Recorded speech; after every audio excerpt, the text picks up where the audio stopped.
नमस्ते, मैं संजय सुमन आप तमाम दर्शकों एवं छात्रों का हार्दिक अभिनंदन एवं स्वागत करता हूं। आज मैं कक्षा 7वीं का पाठ 6 जो यस्य बुद्धि तस्य बलम का अभ्यास प्रश्न उत्तर लेकर के उपस्थित हूं। तो चलिए शुरुआत करते हैं अभ्यास प्रश्न उत्तर पाठ 6 का।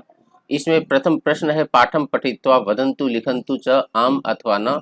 इसमें कथन के सामने यदि सही है तो आम लिखना है, गलत है तो न लिखना है। पहला है किम काकः वृक्षे वसति स्म, तो यहाँ पर आम होगा, वृक्ष पर रहते थे। किम सैनिकाः सर्पस्य विनाशस्य उपायम अचिंतयन्, तो यहाँ पर ना होगा क्योंकि सैनिक ने नहीं सोचा था विनाश का उपाय, कौवा और कौवी मिलकर के विचार किया था ऐसा। किम सर्पः कुटीरे वसति स्म, क्या सांप कुटीर में रहते थे, तो यहाँ पर ना होगा, कुटीर मतलब कुटिया होता है, सांप तो वृक्ष के कोटर में रहता था। किम राजकुमारः प्रतिदिनम सरोवरम आगच्छति स्म, तो यहाँ पर आम होगा। किम काकी हारम कोटरे अक्षिपत, तो यहाँ पर आम होगा। किम काकः सर्पस्य वधम अकरुत, या कौवा ने सांप का वध किया था, तो यहाँ पर ना होगा क्योंकि सैनिकों ने वध किया था। अगले प्रश्न को देखते हैं। मंजूषायाः उचितम पदम चित्वा रिक्त स्थानानि पूरयन्तु, मंजूषा में से उचित शब्दों को चुन करके भरना है। एकस्मिन वृक्षे, यहाँ पर क्या होगा, वृक्षे, एकस्मिन वृक्षे काकः वसति स्म, काकः स्वशावकान् पालयति स्म, यहाँ पर क्या होगा, स्नेहेन, स्नेहेन पालयति स्म, तो यहाँ पर एकस्मिन वृक्षे, यहाँ पर काकः स्वशावकान् स्नेहेन पालयति स्म। नेक्स्ट में सर्पः शावकान् अखादत, उसके बाद राजकुमारः सरोवरे स्नानाय प्रतिदिनम आगच्छति, वस्त्राणि अवतार्य शिलायाम स्थापयति, वस्त्रों को उतार कर के पत्थर पर रखते थे। आगे तीसरा प्रश्न, मंजूषायाः उचितम पर्यायपदम चित्वा लिखंतु, उचित पर्यायपद, पर्यायपद मतलब समानार्थी शब्द ही होता है, उसका अर्थ ही होता है। तो दृष्टवा मतलब यहाँ पर देखिए अवलोक्य, अवलोक्य मतलब देखकर, इसमें अव प्लस लोक प्लस लियप, अवलोक्य मतलब देखकर ही होता है। लब्ध्वा, लब्ध्वा मतलब पाकर होता है, तो यहाँ पर पाकर के लिए प्राप्य होगा।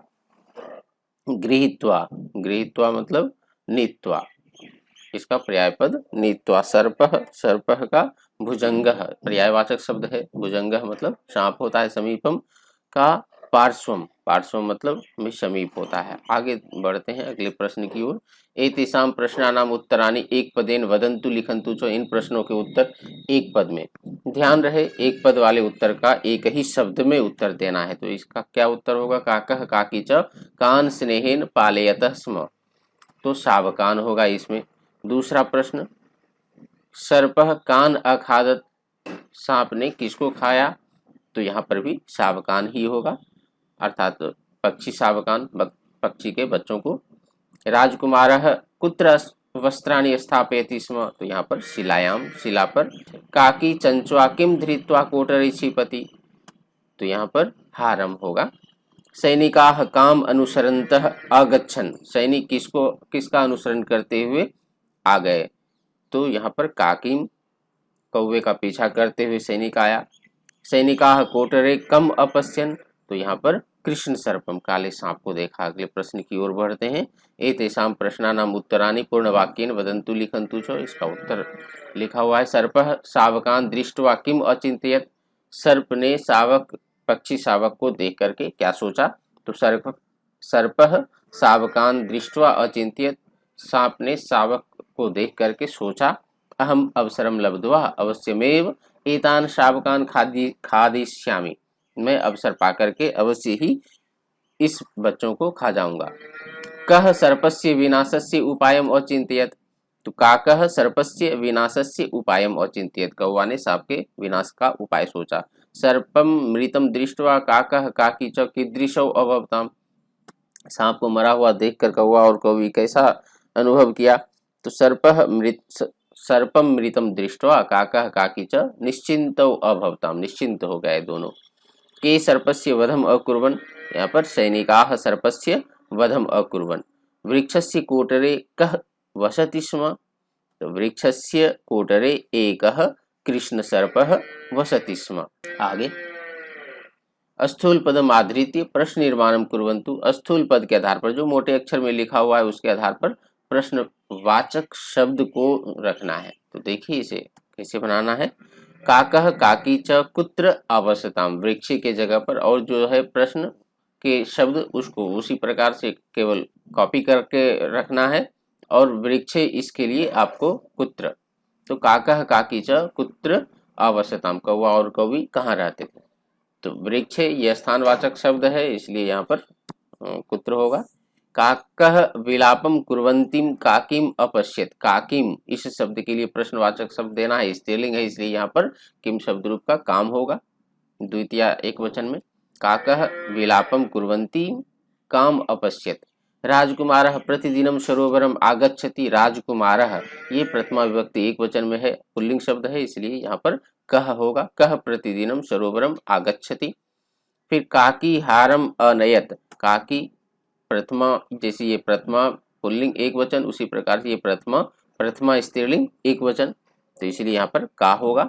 तो का हारम अनयत सैनिकाः कोटरे कृष्ण सर्पम अपश्यन, कोटरे इसके लिए देना है, तो सैनिकाः कुत्र कृष्ण सर्पम अपश्यन, यहाँ पर भी जैसे वृक्ष का कुत्र हुआ तो यहाँ पर कोटरे के लिए कुत्र।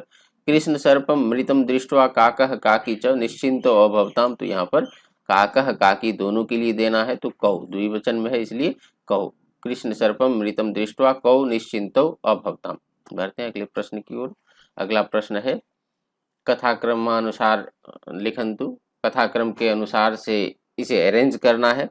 कथा को आपने अच्छी तरह से पढ़ा है यदि, तो आप बड़ा आराम से इसे अरेंज कर पाएंगे, आपको समझ में आएगा कि कौन सा वाक्य ऊपर होना चाहिए, कौन सा वाक्य उसके नीचे, कौन सा वाक्य उसके नीचे। तो वृक्षे काकः काकी च वसतः स्म, उसके बाद क्या वाक्य होगा, काकः काकी च स्वशावकान् स्नेहेन पालयतः स्म, उसके बाद सर्पः शावकान् अखादत्, उसके बाद तौ सर्पस्य विनाशस्य उपायम अचिन्तयताम्, फिर काकी चंचुआ हारम धृत्वा सर्पस्य कोटरे अक्षिपत, फिर सैनिकाः सर्पस्य वधम अकुर्वन्। देखिए इसमें वाक्य यदि अरेंज किया हुआ है तो ये लगेगा एक कहानी के तरह है, और यहाँ पर वाक्य अरेंज नहीं किया हुआ है तो ये लगेगा कुछ अटपटा सा जब आप पढ़ेंगे तो इन वाक्यों को अरेंज करके लिखना है, वाक्यों को अरेंज करना है, परीक्षा में आप इसी प्रकार से लिखेंगे अरेंज करके। अगले प्रश्न की ओर बढ़ते हैं। इसमें ये गतिविधि है और आप अपने मन से बनाएंगे तो बड़ा ही मज़ा आएगा। इसमें शब्दों को देखना है आपको, किताब में से पाठ में से ढूंढना है इसको, और पाठ में से इसको अच्छी तरह से ढूंढेंगे। वैसे मैं इसमें उत्तर लिख दिया हूँ, लेकिन आप बगैर उत्तर देखे उसको बनाने का प्रयास करें। यहाँ पर काकः दिया हुआ है, जैसे ये शब्द बन गया, उसी प्रकार से यहाँ पर 3 वर्ड का शब्द बनाना है, तो क्या होगा, तो कोटरे यहाँ पर, फिर यहाँ पर 4 वर्ण से वाक्य बनाना है, क्या होगा, देखिए ये सावकान, फिर ये आपको समझ में आया होगा, एक यहाँ पर वर्ड आ गया है पहले ही, तो क्या होगा, आभूषणानि, फिर इसमें देखिए 4 भरने के लिए हैं, तो भक्ष ईश्यामि, आपको ढूंढेंगे तो बड़ा ही आनंद आएगा इसमें। इसमें राजकुमारस्य, फिर इसमें क्या होगा, तो स्व शावकस्य, तो कोटरे शावकान आभूषणानि भक्षयिष्यामि राजकुमारस्य और स्व शावकस्य। तो आशा है आपको ये पाठ समझ में आया होगा, आपने पूरा वीडियो देखा, इसके लिए बहुत बहुत धन्यवाद। इसी प्रकार से देखते रहिए, इसमें सभी पाठ का 7 क्लास के तो सभी पाठों का मेरे चैनल पर दिया हुआ है, पाठ को अच्छी तरह से समझिए, प्रश्न उत्तर भी मैं क्रम से डालते जा रहा हूँ, इसलिए आप लगे रहिए, पढ़िए, समझिए और आगे बढ़िए। नमस्ते।